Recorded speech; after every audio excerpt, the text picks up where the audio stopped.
오늘 우리에게 주시는 하나님의 말씀은 신약성경 사도행전 9장 36절부터 42절의 말씀입니다. 제가 가진 성경은 신약 203면에 있습니다.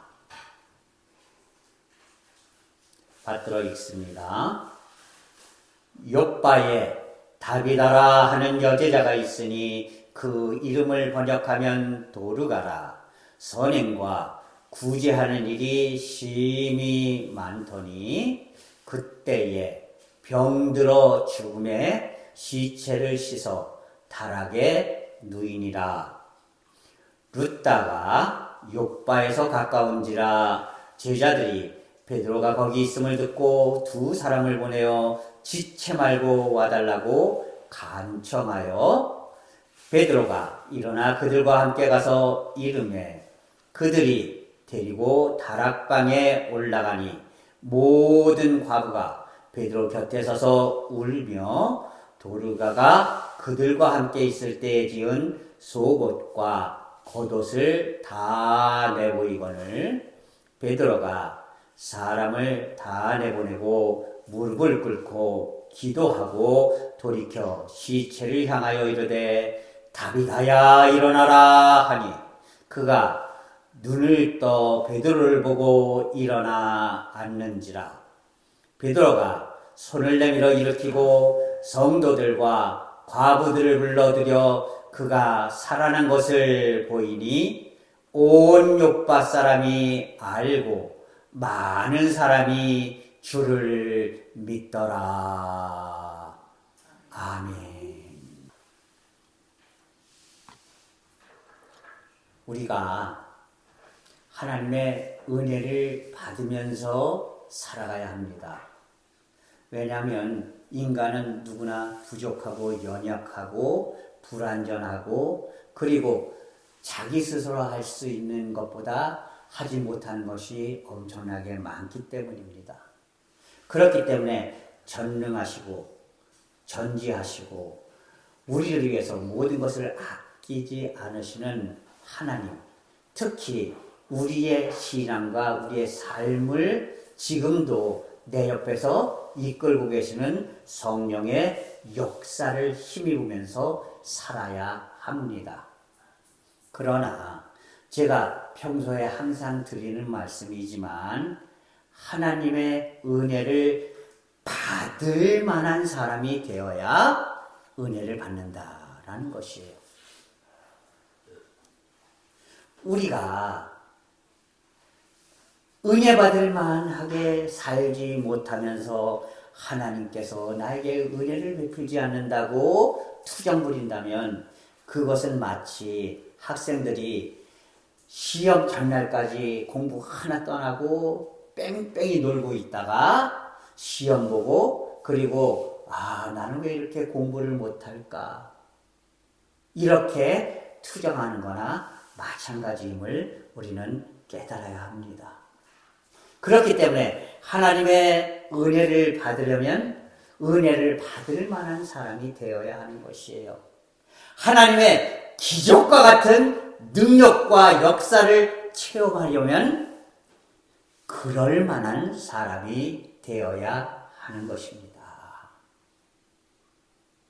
우리가 이렇게 주일날 함께 나와 하나님의 말씀을 듣는 이유도 바로 거기 있는 것이에요.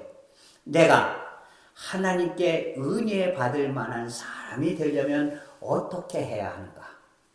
내가 하나님의 기적과 같은 역사를 누리는 사람이 되려면 어떻게 해야 되는가를 오늘 예배와 말씀을 통해서 마음에 받아들이고 그것을 새기고 그것을 깨달은 대로 결단하고 살아갈 때에 우리는 비로소 복된 사람, 하나님의 은혜를 누리는 그런 기적의 역사를 체험하는 사람이 될 수 있다는 사실을 여러분 기억할 수 있기를 바랍니다. 오늘 본문 말씀의 배경은 바로 베드로가 룻다라는 지역에 가서 18년 된 중풍병자인 애니아라는 여인을 고쳐주면서부터 시작됩니다. 이 루다라는 지역은요, 오늘날 우리가 성지순례를 가게 되면 제일 먼저 비행기를 타고 이스라엘로 직접 들어갈 적에는 이스라엘의 이 행정수도인 텔 아비브라는 곳이 있습니다. 그 텔 아비브에 있는 국제공항이 바로 벤구리온 공항이라고 하는데, 그 지금 벤구리온 공항이라는 그 지역에 있는 마을이 바로 루다라는 마을이에요. 거기는 요빠 항구에서 약 한 45리, 50리쯤 떨어져 있는, 그러니까 우리 교회에서는 저 충주시 맨 끝쪽, 수안보가는 맨 끝 다리 앞 정도 되는 그런 거리라고 생각하면 됩니다. 그러니까 그렇게 멀지 않은 지역이죠. 요빠에서. 그런데 루다에서 이렇게 베드로가 기적과 같은 역사, 성령의 역사로 18년 된 중풍병자를 고쳤을 그때에 요빠에 다비다라는 여인이 병을 들어서 죽게 됩니다. 이 여인이 죽은 게 너무너무 안타까운 나머지 베드로 선생님이, 베드로 사도가 루다에 와 있다는 얘기를 들은 사람들이 두 사람을 보내서 베드로 선생님, 제발 우리 요바로 좀 와주세요. 그렇게 해서 베드로를 초대합니다. 그래서 베드로가 딱 가보니까 이 다비다라는 여인의 집인데, 이 여인이 병들어서 죽었어요. 죽어서 오늘 본문 말씀을 보면 이미 씻어서 다락에 놓았다라고 이야기를 합니다. 이 얘기는 뭐냐면 우리나라 장례 풍수로 얘기하면 이미 수의를 다 입혀서 염을 끝냈다, 이런 말입니다. 그 얘기는 무슨 얘기냐면 이미 살아날 가망이 없다라는 그런 사실을 말해주고 있는 것이에요.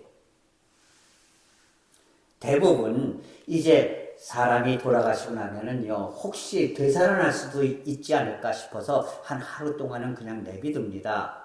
그리고 그 하루 정도 지나고 나서 이제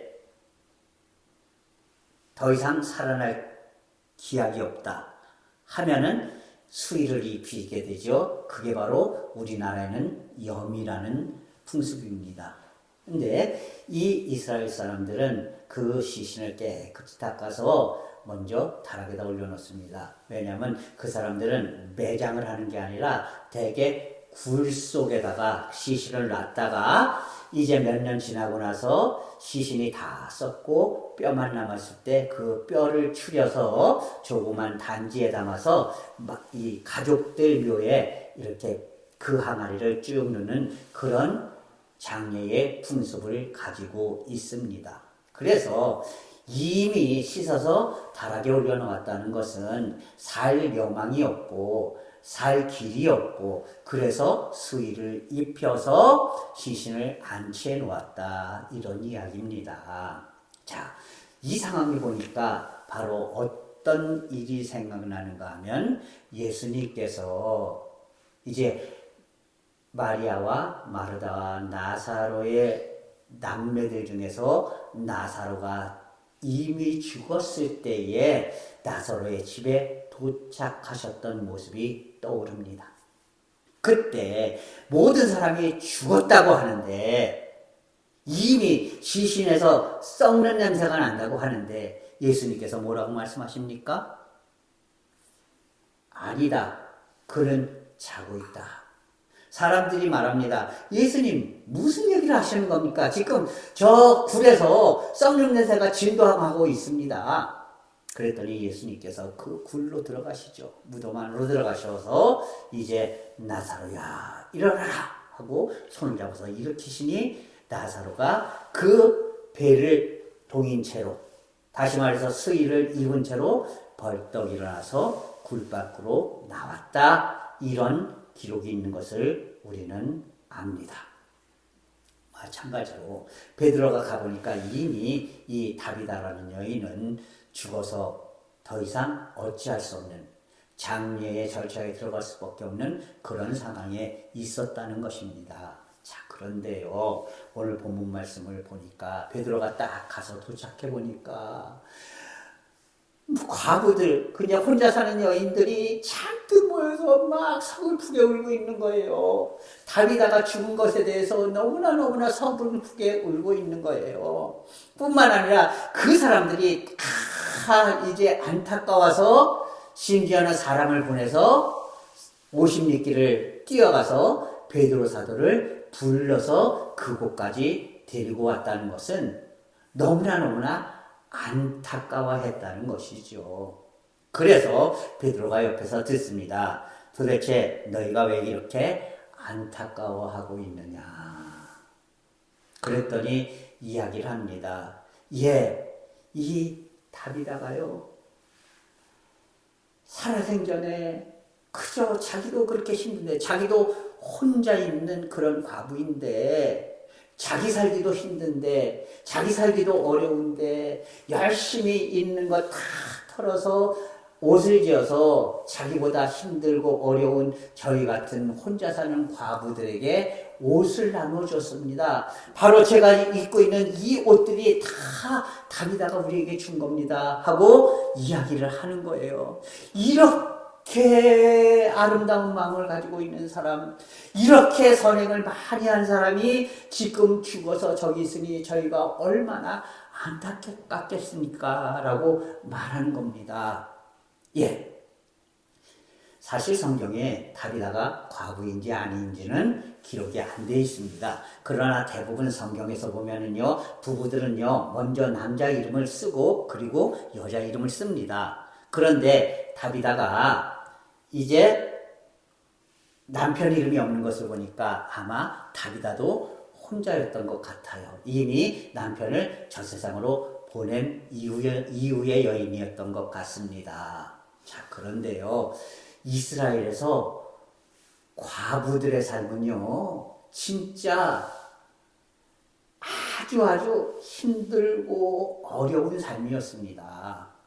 왜냐하면 이스라엘 지역에서는요, 여자들이 돈 버는 일을 허락하지 않았어요. 지금은 물론 다릅니다. 지금은 이스라엘 여자들도 얼마든지 돈 버는 일을 하지만 예수님 당시에, 베드로가 있을 그 당시에 이스라엘 여인들은요, 돈 버는 일이 허락되지 않았습니다. 왜냐하면 율법적으로 이제 이스라엘의 종교 지도자들이 여자들이 돈 버는 일에 나가는 것을 금하고 있기 때문이에요. 그러니까 과부들은요, 돈 벌 수 있는 길이 없는 거예요. 그러니까 누군가가 도와주지 않으면은요, 그러니까 자녀들이 있어서 자녀들이 도와준다든지, 독지가가 있어서 그들이 도와준다든지, 이러지 않으면은 절대로 제대로 살 수가 없는 아주 비참한 삶을 살 수밖에 없었다는 겁니다. 그렇기 때문에 구약 시대에도요, 철저하게 하나님께서는 이렇게 말씀하십니다. 너희가 밭에 네 귀퉁이를 반드시 남기고 추수해라. 그 네 귀퉁이에 있는 것은 하나님의 것이다. 그것을 남기는 이유는 고아와 과부와 나그네들이 먹고 살 것을 남기는 것이다. 이렇게 말씀하셨어요. 무슨 얘기냐면 과부들이 스스로 벌어먹고 살 수 있는 힘이 없고, 그리고 돈을 벌 수가 없고, 그리고 고아들도 역시 똑같이 돈을 못 벌고 스스로 벌어먹을 수 있는 능력이 안 되기 때문에 너희 힘 있는 사람들이, 너희 밭이 있는 사람들이 그 밭에 내 깊은 일을 남겨서 그것으로 고아와 과부들이 먹을 수 있게 해주어라. 이렇게 하나님이 명령하셨던 것이에요. 이만큼 과부들의 삶은요, 참으로 불쌍하고 힘들고 어려운 삶이었어요.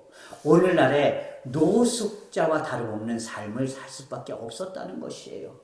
그러니 다비다 역시 얼마나 살기가 힘들었겠습니까? 물론 다비다가 이제 욥바에서 항구 도시에서 살면서 그 남편이 어느 정도의 재산을 남겨두고 갔을지는 잘 모르겠어요. 아무래도 다른 과부들보다는 조금 삶이 나았겠죠. 하지만 자기도 힘든데 그 주위에 있는 여러 과부들에게 항상 매일매일 옷을 지어서 스스로 벌어먹고 살 수 없는 그 여인들에게 옷을 나누어 주었다는 겁니다. 그러니 이 여인들이, 과부들이 얼마나 감사했겠어요. 그리고 그 모습을 바라보는 주위에 있는 사람들이 이 다비다의 모습을 바라볼 때 얼마나 참 기쁘게 여기고 귀하게 여겼겠습니까? 그런데 그 여인이 지금 죽어서 시신으로 놓여 있는 겁니다. 그 얘기를 다 들은 베드로가 마음의 감동을 받아요. 그리고 다들 물러나라, 나가 있어라. 그리고 다비다 앞에 서서 하나님께 기도합니다. 그리고 명령합니다. 다비다야, 일어나라. 그랬더니 이미 죽어서 베옷을 동여매고 있던 그 다비다가 벌떡 일어나서 나왔다는 겁니다. 다시 말해서 하나님의 기적과 같은 역사를 힘있는 여인이 되었다는 겁니다. 여러분, 우리도 이 다비다와 같은 이런 여인이 되어야지 되지 않겠습니까? 하나님의 능력을 힘입는 그런 믿음의 성도들이 되어야 하지 않겠습니까? 그런 사람이 되어야 하는 것이에요. 자, 그러면 베드로가 너무나 감동해서 이 다비다를, 죽은 다비다를 위해서 기도할 수밖에 없었던 이유가 무엇인가? 그것을 찾아내면 우리는 다비다 같은 하나님의 성령의 능력을 힘입을 수 있는 그런 사람이 될 수 있음을 깨달아야 합니다. 자, 그러면 다비다는 어떤 여인이었을까요? 첫 번째로 다비다는요, 자신의 이름값을 하는 여인이었어요. 다비다라는 이름은요, 다비다는 이스라엘 이름이고요, 우리 일본 시대 때 한국 이름과 일본 이름이 있었던 것처럼 이제 그 당시 로마의 속국이었기 때문에 이스라엘 이름과 헬라 이름이 두 개가 있었어요. 이제 사울이 헬라 이름으로 바울이라는 두 개의 이름을 갖고 있었던 것처럼 다비다는 이스라엘 이름이고, 그리고 도르가는 헬라 이름이에요. 자, 그런데 이 다비다라는 이름은요, 영양, 이 뿔이 긴 양이 있습니다. 아주 순하고 아주 온순하고 아주 순결한 양이에요. 그런데 이 다비다라는 이름이 바로 영양이라는 뜻이에요. 그런데 이 여인은요, 진짜 영양처럼 순결하게 오직 하나님만 바라보면서 평생을 살던 여인이었다는 겁니다. 그렇기 때문에 예수님의 가르침을 철저하게 지키고 그리스도인다운 삶을 살아가는 그런 여인이었다는 것이에요. 여러분, 우리에게도요, 그리스도인이라는 이름이 있습니다. 권영문, 한명남, 김금순, 이런 내 개인적인 이름이 아니라요, 바로 우리 모두는 그리스도인이라는 이름을 가지고 있다는 것이에요.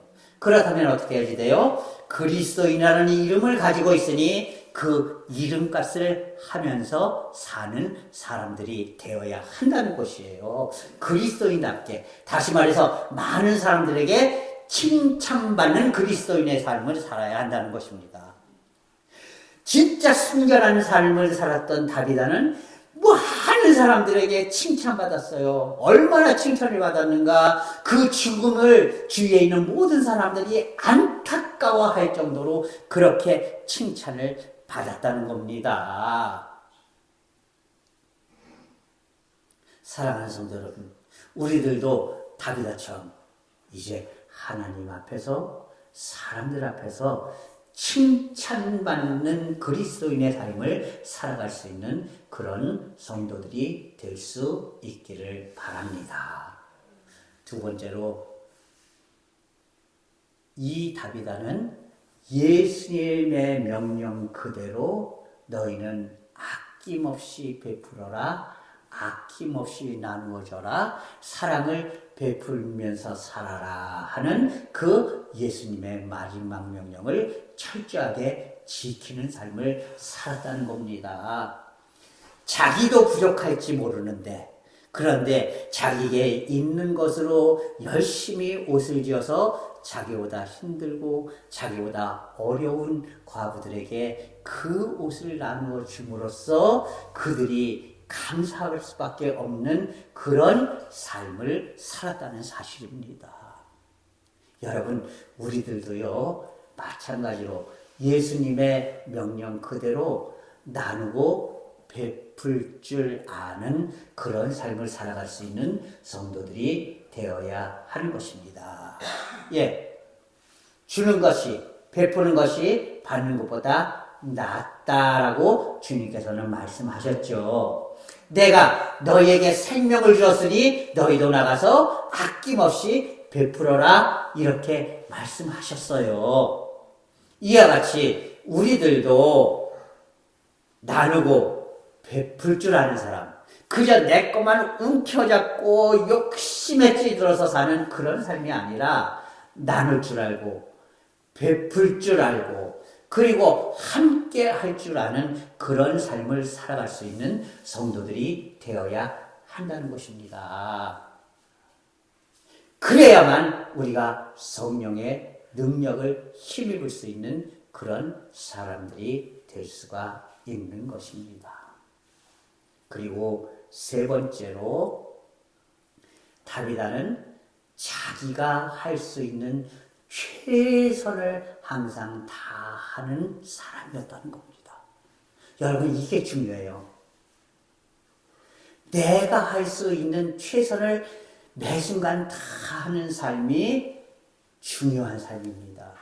그런 삶이 하나님의 인정을 받는 삶입니다. 예, 다비다 자신이 할 수 있는 최선을 다해서, 자기신이 할 수 있는 게 뭐예요? 여인이니까 바느질하는 일이잖아요. 자신의 재산을 헐어서, 그래서 열심히 바느질해서 옷을 지어서 그것으로 힘들고 어려운 사람과 나누는 삶을 살았다는 것입니다. 뭐예요? 내가 할 수 있는 최선을 다하는 여인이었다는 겁니다. 여러분, 우리들도요, 내가 할 수 있는 최선을 다하는 그런 삶을 살아가는 성도들이 될 수 있기를 바랍니다. 하나님 앞에서도요, 내가 할 수 있는 최선을 다하는 그런 성도들이 되어야 합니다. 신앙생활도요, 내가 할 수 있는 최선의 길을 찾아서 열심히 노력하는 그런 성도들이 되어야 하는 것이에요. 이렇게 내가 할 수 있는 최선을 매 순간 다할 때에 결국 그 최선이 하나님을 감동시킬 수 있고 하나님의 성령의 역사를 일어나게 하는 그런 원동력이 될 수 있다는 사실을 여러분이 기억할 수 있기를 바랍니다. 이렇게 하나님 안에서 항상 내가 할 수 있는 최선을 다하여 살아갈 때, 내가 할 수 있는 최선을 다해서 믿음의 삶을 살아갈 때 하나님께서는 성령의 역사를 우리에게 베풀어 주실 것입니다. 그러나 그것만으로 충분한 게 아닙니다.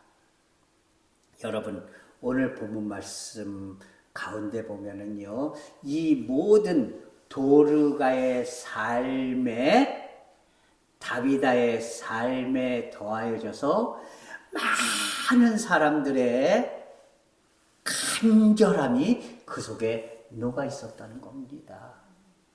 여러분, 그 사람들이 베드로를 모셔왔을 때는요, 아마 두 가지 이유가 있었을 겁니다.